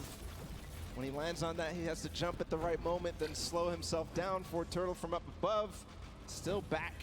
Nobody has passed this point just yet. All right, first trap, second trap. Hop across, take a step back. Nice. Jump across, take another step back. Okay. He was trying to be a little greedy there. I respect it. You know, you sometimes just want to land on that without having to kind of hop back out and kind of just risking that. So it's good that, you know, well, it's not good. It's bad that he messed it up, but it's okay. This is Turtle. He's an MVP. We're watching him. This is crazy that it comes down to this. There's a minute and 30 seconds about to figure this out. He got up here before, and he didn't make it through the door. He's not going to make it again. Unfortunately, everybody is hard stuck at 27 coins with 1 minute left. I believe whoever is going to be the first to make it through here might find themselves the first winners on the world run. 1 minute left. You gotta be thinking, are they saying Raven's Revenge? Wait, they just got the 28th coin. They might be through Thread the Needle. Next up would be, I believe, Bump Jumps. He did get through. We saw the end results up there. Made it through the door. Okay, yeah. Ooh, nice catching yourself. All right, you gotta trigger the trap. That boost pad on the side. It's just disappointment and frustration in his face. Ooh. If he wants to secure this, he needs to try to get one more coin in the next 30 seconds because I think Ford Turtle is going to be able to catch up. Here's the jump. Right, this is the first time we're gonna see this. 25 seconds. Okay. So this is where you risk it all, man. This is it, the leap of faith. Watch these precision jumps. We've got 18 seconds left on. So these are these Neo jumps, right? You jump out and around, keeping that momentum. 10 seconds left here. One coin remaining for the Ravens Revenge to find. He just got to get around that corner. I don't know if he's going to be able to climb these staircases just now. No, he's given up. He says no. Everybody else is left in the dust. Ravens Revenge take the first world run with 29 coins. Not quite finishing the map, but I believe next time they might. And these legendary birds of the sky, they made it all the way up there, man. They were on the leap of faith, that last little section there. They had 29 coins, and if they had made it up, especially if they made even just 2 people up there, they could have been kind of starting a rotation, right? You jump first, see how far you can make, I will follow. But the big key for them is now they know what every single relay is, right? So going into this next round, they can say, we know what we have to do. Don't forget, make this precision jump here, do these little things to try and get through. And that could prove to be a very good advantage for them. Yeah, and they don't have the Silver Llama yet. They don't have anything in terms of Llama, so this is important. Any of those teams that don't have a Llama right now, they need to earn it if they want to be in contention towards those golden games. Of course, every match matters, Zeke. They are earning prizes every single match. And that's got to feel good, right, to have a stellar game here to get some of that prize pool for yourself and your team. That's huge, right? Like, so much respect to these. Also, Turtle, what the heck? Yeah. What is this kid on? Yeah. Ridiculous. He was one of the first to achieve every single obstacle every single time. Finally, he got stuck on that one at the end. I don't know what you were calling it. It was a nice twist of the tongue, but just amazing there from Ford Turtle to be the first every single time and then getting overtaken at the end. But, you know, next time, he knows it now. He's probably going to be the fastest to get ahead of everybody because he knows it all now. And you saw how mechanically good he was once he figured out the obstacle. So I think all signs are pointing towards another Ford Turtle performance like that. I mean, like you said, he's downloaded it all, right? He's got it up here, and now he's put it down on paper. I mean, again, though, Ravens Revenge have got a little bit of that advantage, right? They've seen the other plays. I think the big thing, though, is trying to get more of your teammates through to the challenges, right? Like, it's very difficult to try and get all 4, you know, in one fell swoop, Raven pun. But if you can make it even just that second person, like the moment you start to miss a jump, you're like, all right, I'm going to be eliminated, just go forward. And maybe that person sees where you went wrong and is like, okay, I can make the jump, and then they go forward, right? And then you're just kind of constantly frogging through, getting more coins, and getting where you need to be. Yeah, and there was also an aspect of covering for others as they made it through, especially as that castle point happened. We saw Lachlan and Hand of Blood, the 2 team captains, all the way back in the back, but their teams were still up there because they were covering for them, they were getting those coins. But next time, they definitely need to be trying to make the effort to get all the way through and collect those coins as time progresses. Yeah, for sure. You know, I think what would be only fitting is to hear from one of these teams. Specifically, I want to hone in on the Cuddle Crew. We've got none other than Monsters standing by with them to hear their thoughts. What happened here? Okay, yeah. All right, so here we have it, Lachlan. I know, I've heard from the grapevine, these guys and yourself actually qualified for the creative finals through a death run, and boy, oh boy, I just got to know what happened here. How did this translate? This is a death run. What happened, Lachlan? Look, the qualifying map was a bit of a puzzle death run, so you know they had time to work with it. It was our first attempt running through, so it was a bit rough. I don't know if you guys caught me sitting on like an impulse level for like 10 minutes, but that was fun. So we're not going to do that this time. Clytak's over here. He's our designated carry, so hopefully you can carry us harder in the next round, and yeah. I hear that. So now I got to come this way. Lachlan is dependent on you guys. What was going on? Was the death run, did it catch you by surprise, or was it just certain tricky moments that kind of choked you up and had you hung up there? Yeah, I was a bit of confused in the castle because I didn't know where to go, and then the impulse jump at the beginning, it just messed me up a bit. and at the end, I didn't know where to go. It's just a bit confusing. And I have one more question here. So you guys have not seen the Def Run prior to this. Do you think that kind of held you back? And if you have another run at it, which you will, do you guys think that second time around you'll kind of have the strategies down packed? And I'm gonna come down here with this.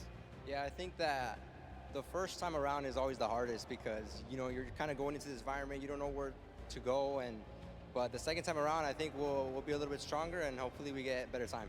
Absolutely, I bet it. So once again, this is the creative finals here. You guys, like I said, Lachlan pulled through with the puzzle Def Runs, but just showing the difference here. So we're gonna send it back up to you guys at the desk. And again, thank you.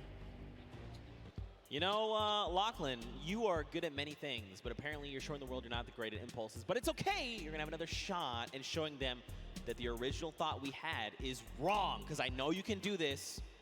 I know you can. We had a chance to talk earlier and you're like, bro, I'm the best. And I was like, I know that. Show everyone that.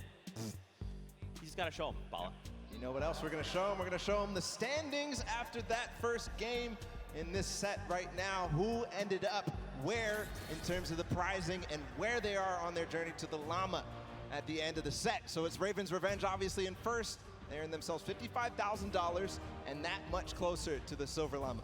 That's right, but don't forget, Funky Fighters and the Chicken Champions both have those silver llamas. That is going to be a massive determining factor in going forward. You know, if you're Raven's Revenge, you are absolutely looking to try and snag that silver llama if possible, because that's going to put you in contention, right? Then you have to set your eyes on the gold llama for the tiebreakers. But all in all, to be able to kind of come through and win that prize money for you and your team is massive.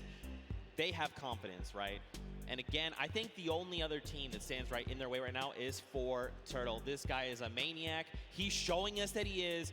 Let's see if that happens here in game number 2. The Sunshine Soldiers fell short, but Ford Turtle showed us all what he was made for, and I think we're getting ready to go into the match. As all the players are loading up right now, there's the Fish Fam, Scissors and company. They're all about to start. The gates are about to open. Guys, let's hear it for them. Ah, there you guys are. You're paying attention. I respect it. Here we go. 10 minutes. Countdown has begun. The gates are open. And now here we go. Husey is first out of the gate, immediately just flying. You can see this is completely different than before, right? Before, people were kind of taking their time. Hey, what's this? I can't see where this ledge. What's going here? Let's sit here and inspect everything. That's not the case now. Everyone is just flying through these obstacles. Yeah, a couple of these guys have not gone down yet. Here's Magma making his way through with the Ravens Revenge. This was the team that came out on top and was the player that led them all the way up to those treacherous stairway that we saw at the end there. Almost getting up around the corners.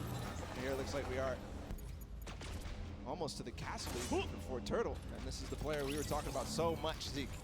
That's right, man. A legend in every way of the word. Stewart almost making the jump for the Sunshine Soldiers as well. Unfortunately not. So this is this trap, this obstacle, very precise jump. You actually have to impulse a very specific way, at a specific angle, at a specific distance away from you to make it all in one jump.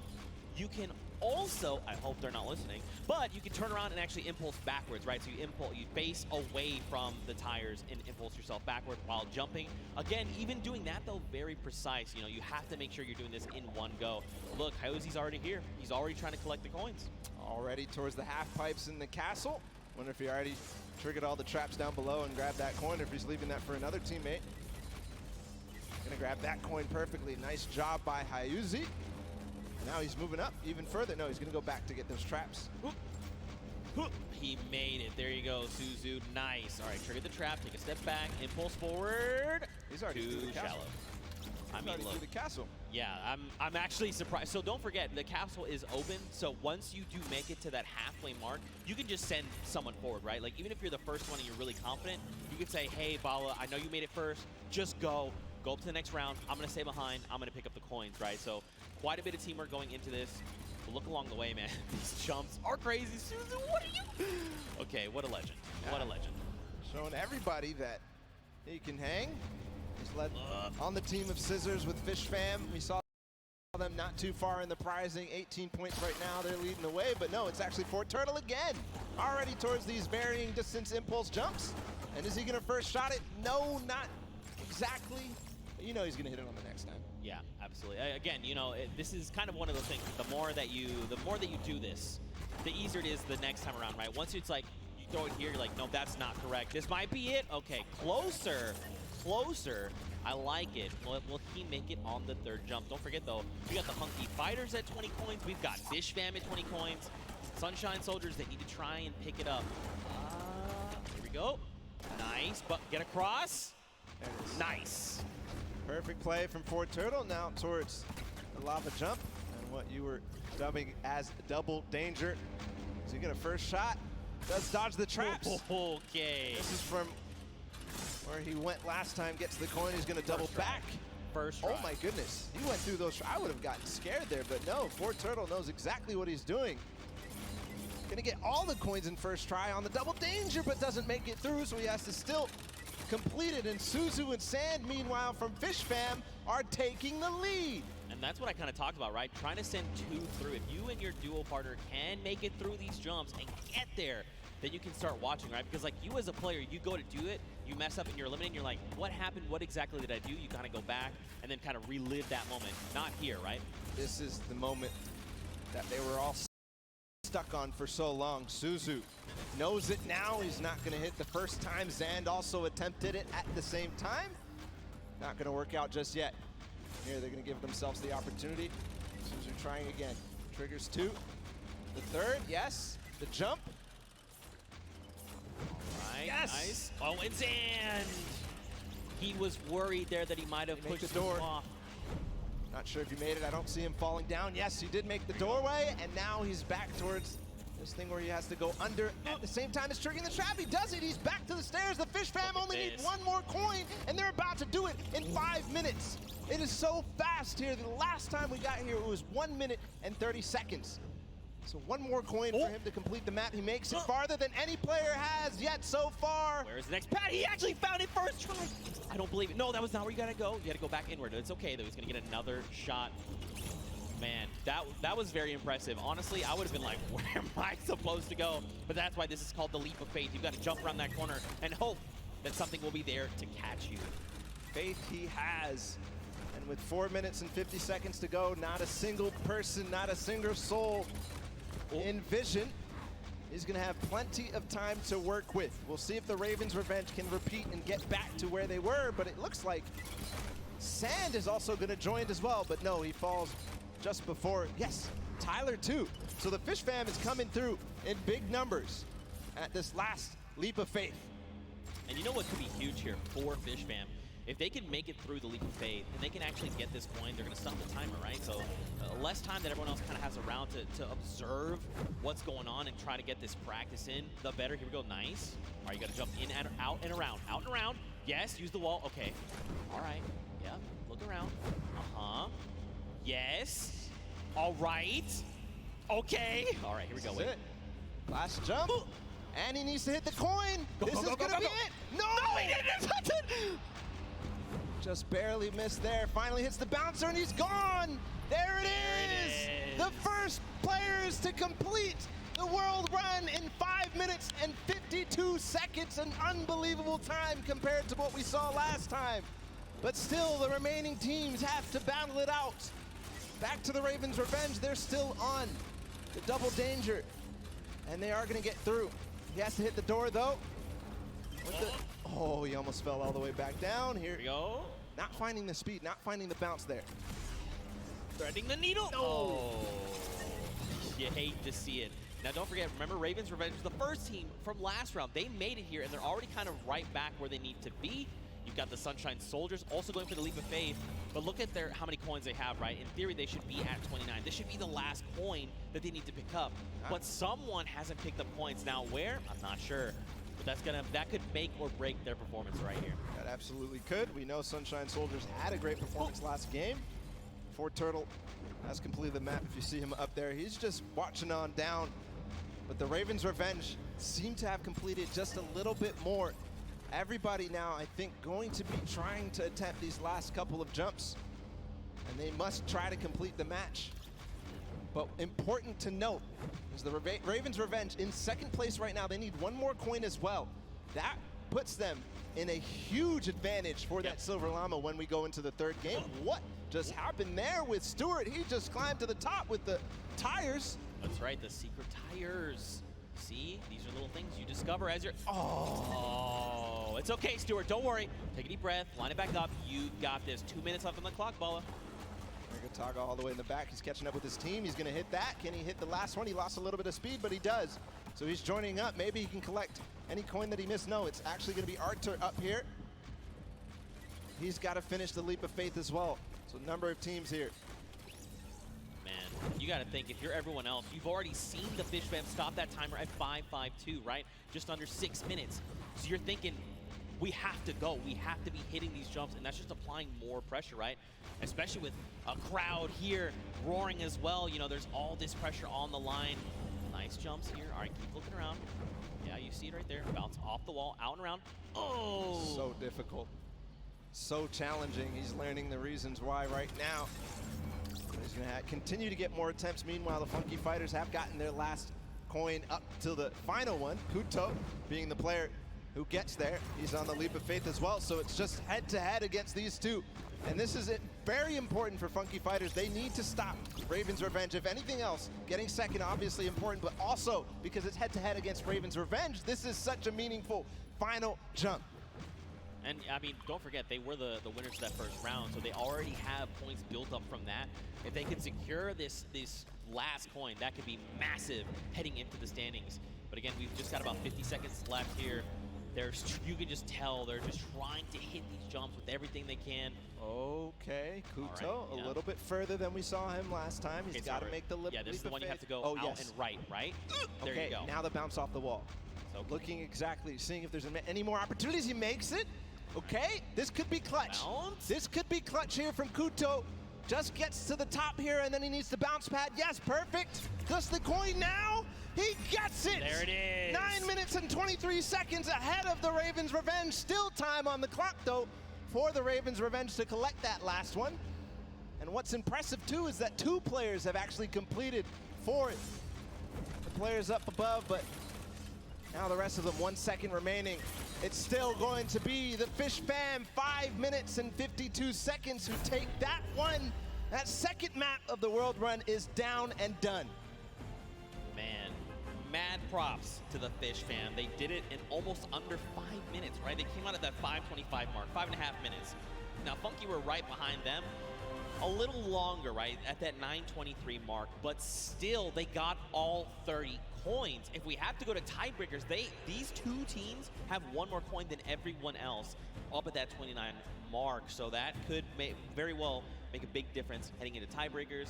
But again, Fish Fam, way to show up. I respect it. It's crazy, the improvement from game 1 into game 2. Yeah. It was just awesome. Ravens Revenge obviously in the first match coming out ahead, but Fish Fam clearly improving all across the board. It wasn't just one person. It felt like it was the entire team because that time was unbelievable. That's going to be hard to beat. Yeah, we'll have to see who else can do it. Again, you know, Ravens Revenge had a fantastic showing. Funky Fighters showed up there at the last moment. And then, obviously, the Fish Fam. But don't forget, you still got players like Four Turtle over on Sunshine Soldiers. Everyone, all of these teams have someone that's going to get them very, very far, right? We've seen that.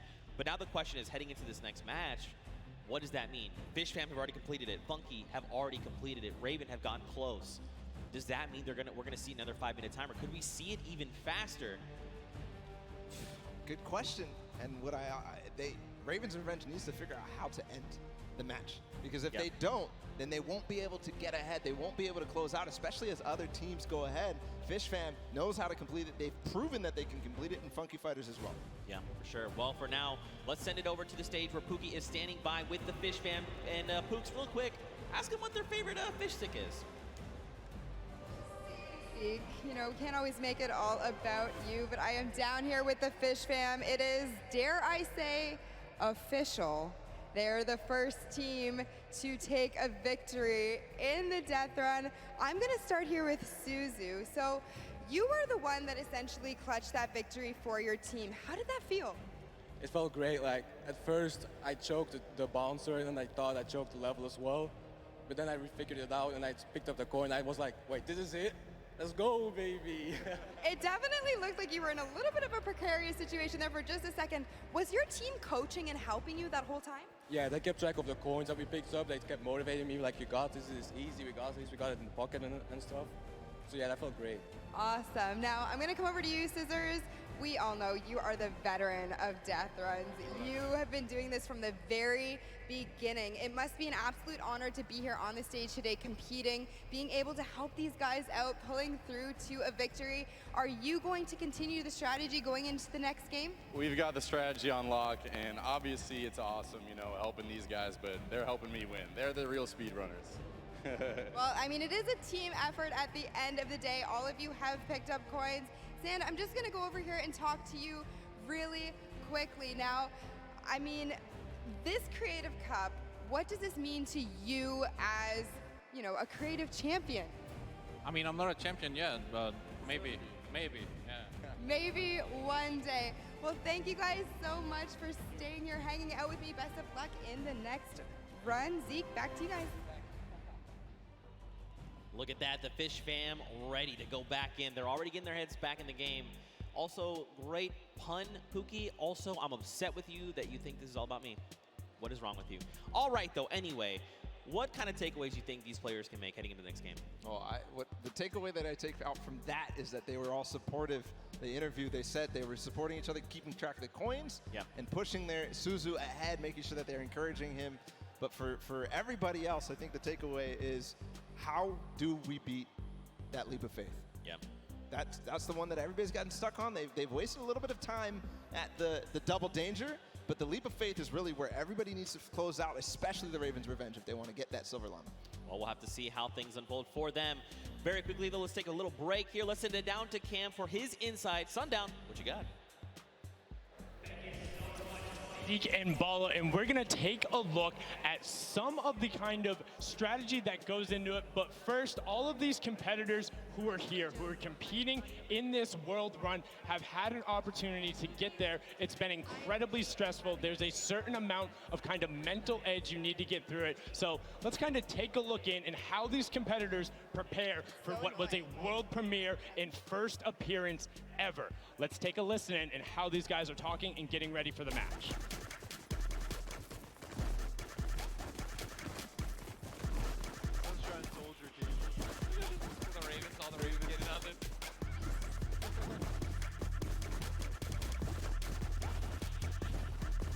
Oh, they only have one llama.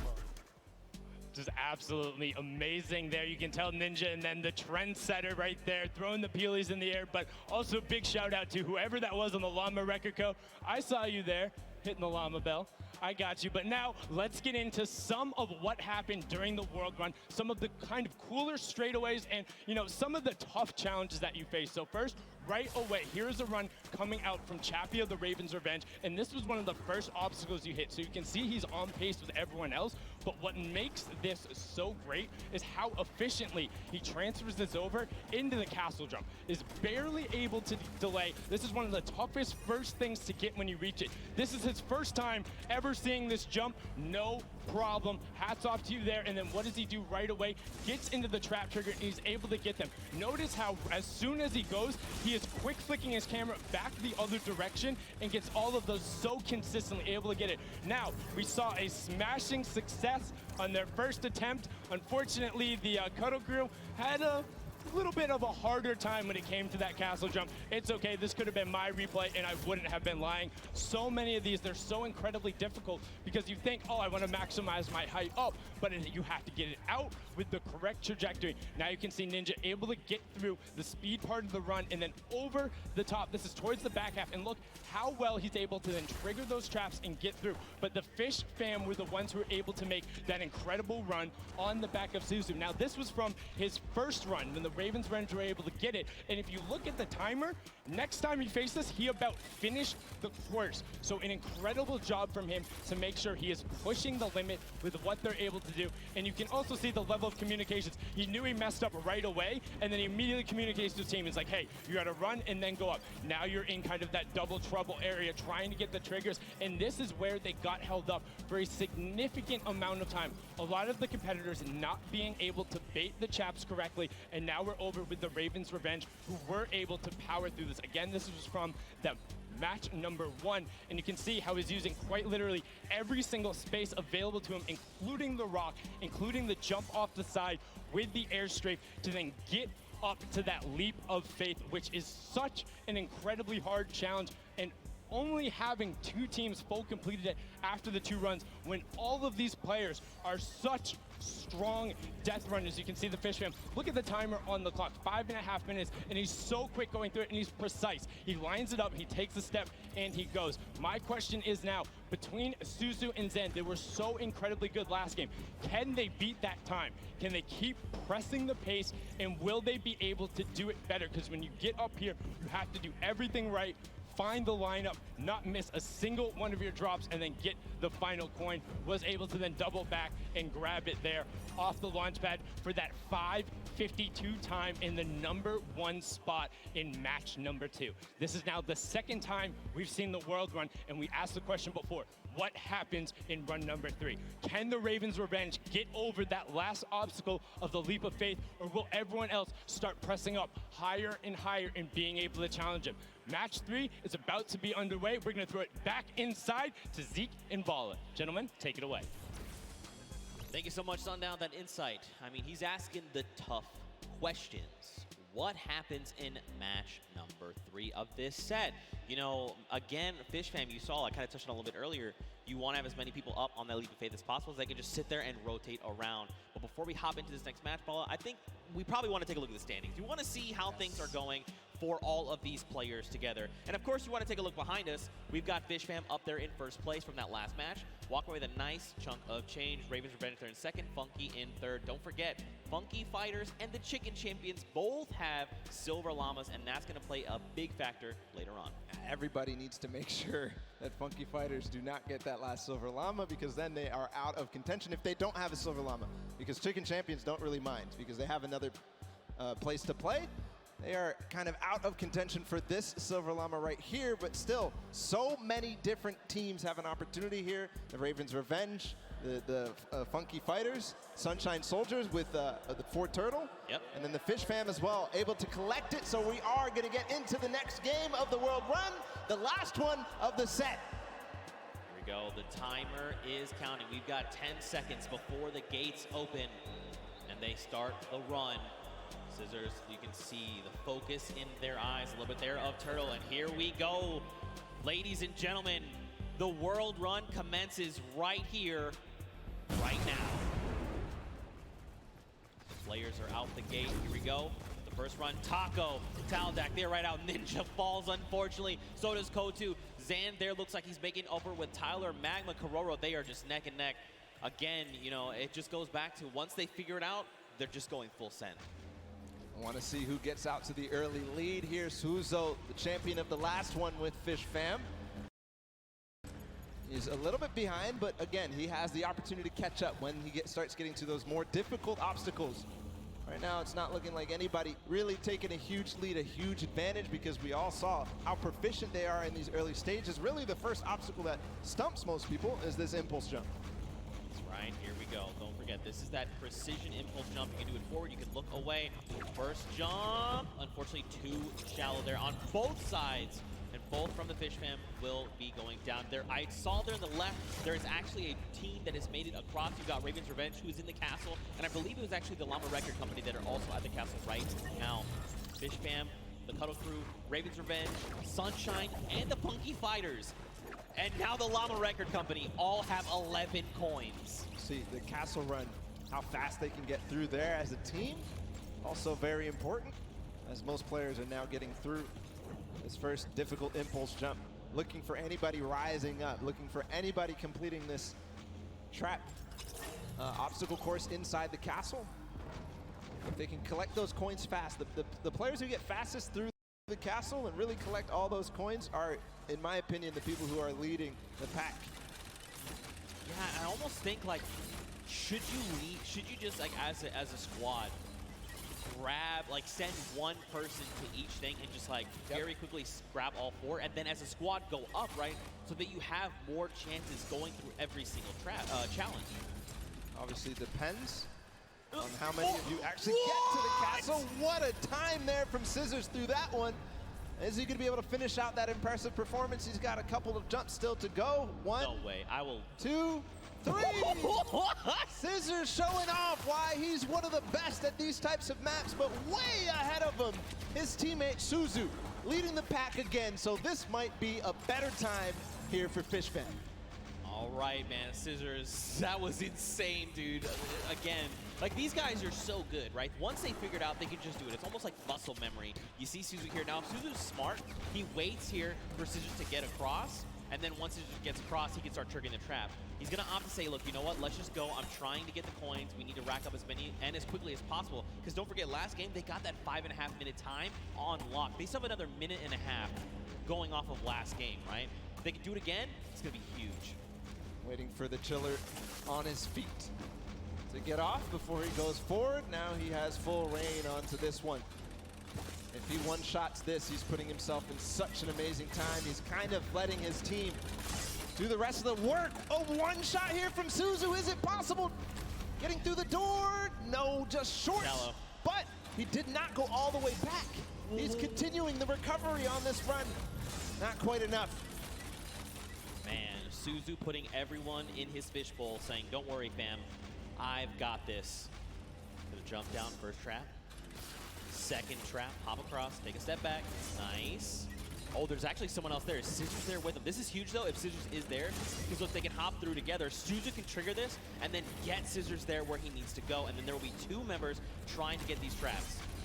Unfortunately, too shallow. Making the same mistake there on that bouncer. Speed pad up into the bouncer. See, he's trying to keep his back towards it so that he can make sure he hits the bouncer on the right point that he wants to. Kind of has it memorized at that moment, but a lot of teams starting to catch up right now. So, you know, starting to lose the pace that they had in the first game. Ooh, don't slide off, don't slide off. Unfortunately, slid off. Now look, Sunshine Soldiers, they're already at the 28-point mark. So are Raven's Revenge, but Fishfam right behind them. Everyone else is tied right around 25 coins. Oh, and look, they actually sent Flytax forward. He's trying to make it to the leap of faith. So he's left his teammates out behind, saying, look, just gather the coins. I'm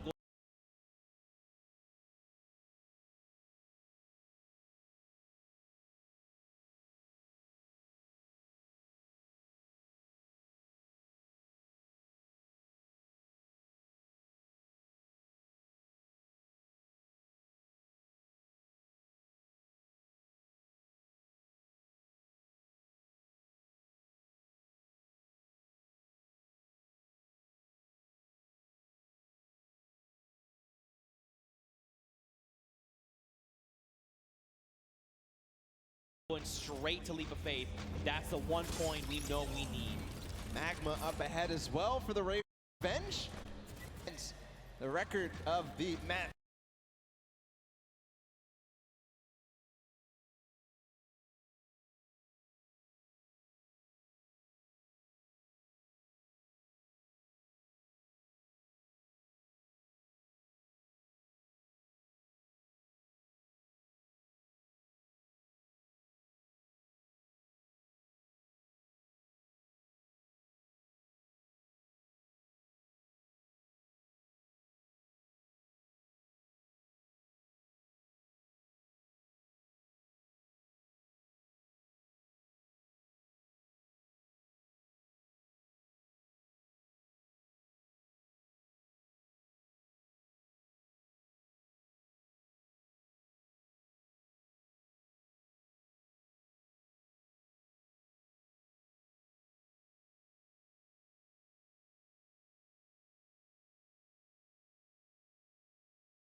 by FishFam has gone past. That was 5 minutes and some.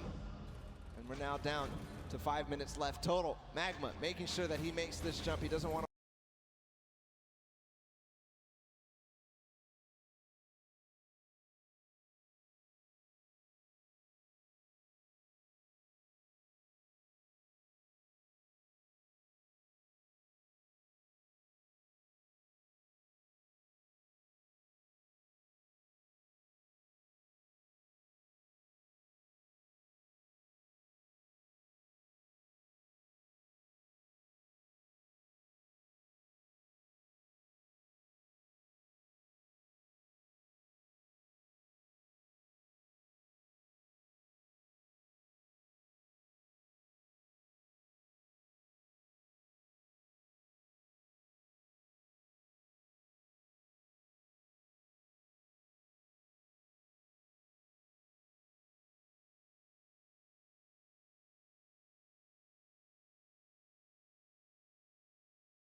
waste time. I think he might have the confidence here.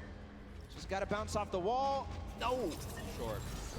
Not yet all the way through.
If he can do this, he is clinching himself that Silver Llama.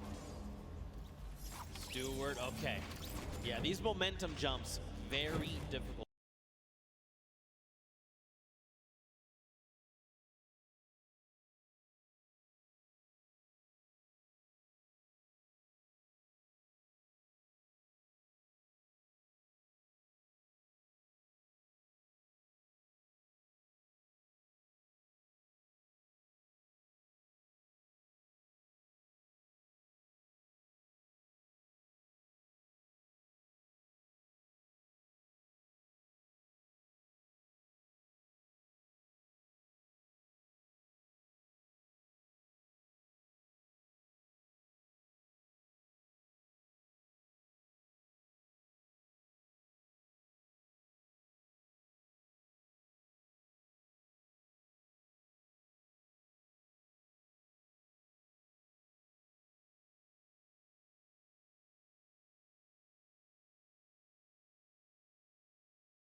or neo jumps as they're also called.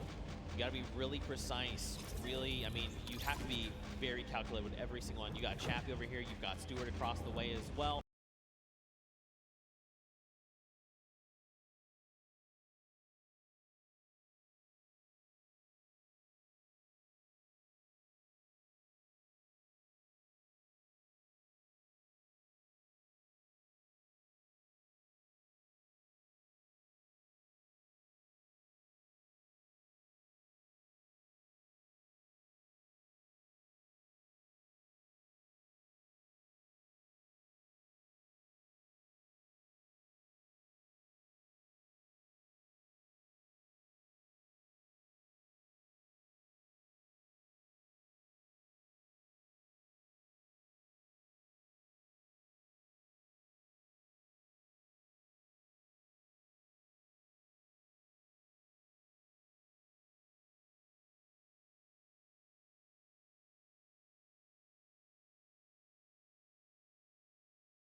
Look, you can see Suzu there too. I mean, there's so many people here that are already at the leap of faith. And look at the rest of the teams, right? Even the Funky Fighters, Little Whip, and Llama Record Company.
They're at 26 points. They're closing in on that leap of faith. Sunshine Soldiers adding their name to the hat of people who are trying the leap of faith. Stewart.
quite making it through yet.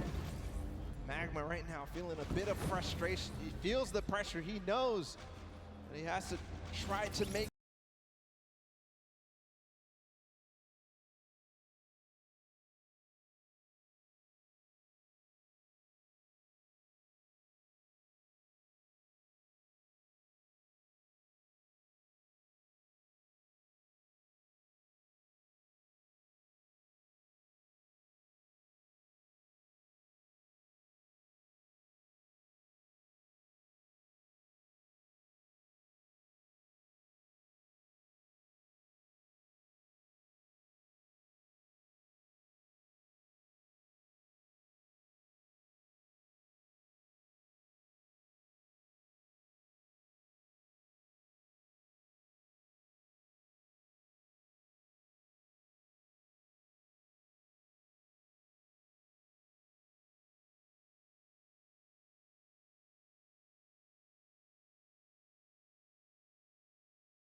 this, try to get this last coin ahead of anybody else. Clytax has joined the fray as well from Cuddle Crew. So you can see too, like Clytax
is while Stewart is using his camera, while you jump forward, you whip your camera in the direction you want to start moving. Clytax is doing the opposite. He's actually just using the momentum from his movement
abilities, just like his keys to get him where he needs to go, not even touching his camera at all. Two different ways to approach it. They're both about the same. It just depends.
On which one you're more comfortable with. Magma here.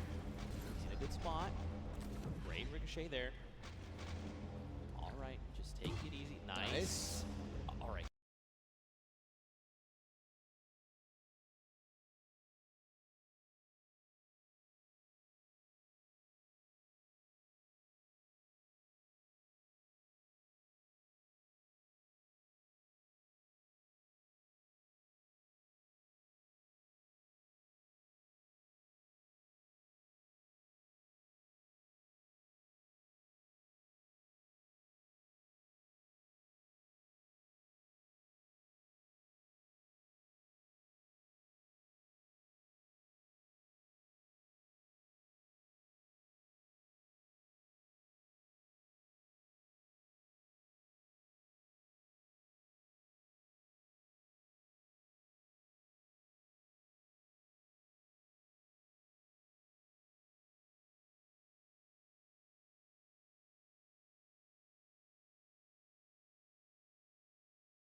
Almost.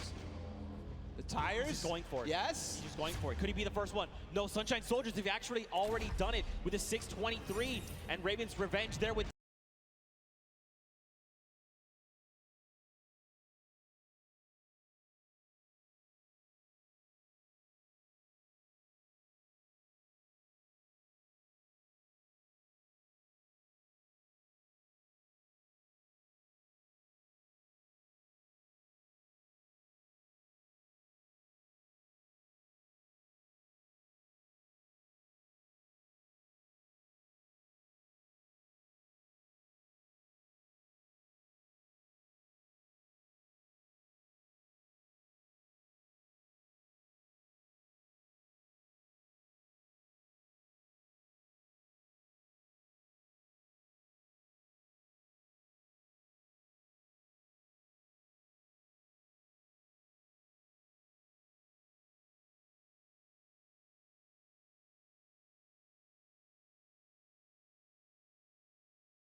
The 6:36. So Sunshine Soldiers sneakily got it, but still a great time from them. Don't forget the first round, they were the only ones at 29 coins. What a close.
Close race though.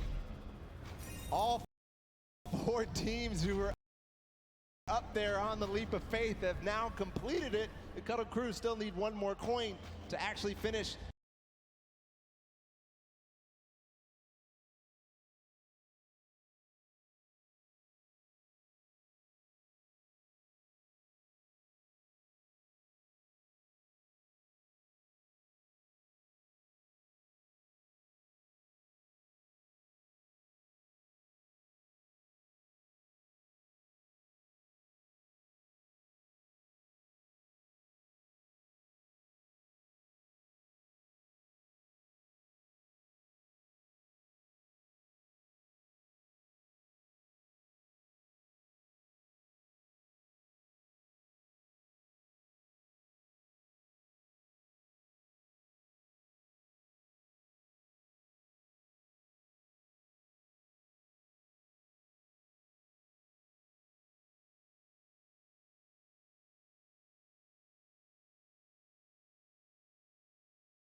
The entire thing, Clytax feeling a little bit of pressure. He needs to start supporting his teammates. And then the Llama Record Company sitting at 27 right now. I think this is one of the first times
times we've seen them towards this double jeopardy, towards closer and closer, edging their way at the leap of faith. The Cuddle Crew have completed, meanwhile, just past 7 minutes.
So the standings right now are shaking up with all of these teams being so close together. Can't wait to see where it is still.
Every single placement here matters. Chicken Champions, Funky Fighters, Little Whip Warriors, and the Llama Record Company all at 27. Who is going to come out on top in this four-way race?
And don't forget, this really does make a difference, right? They're all competing for prize money, so being able to come out ahead of another team, that's going to secure you more of that pot, so they have to be very careful, right? They have the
the 2 minutes left, but man, to see all these other teams, 4 of them already get that third coin.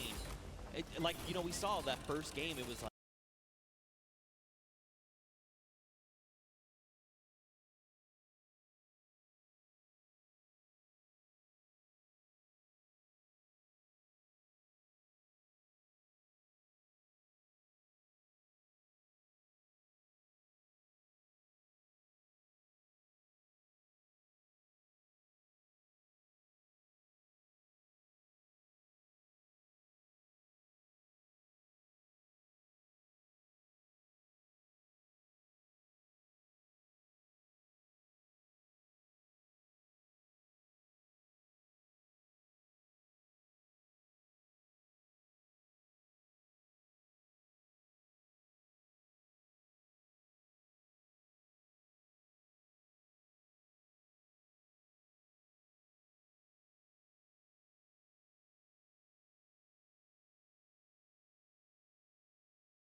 oh man, Raven's Revenge, you only win at 29 coins. Everyone else is not even close. Second game, the story is Fish Fam and Funky Fighters. Now, we've got 4 teams that have gotten that 30th coin.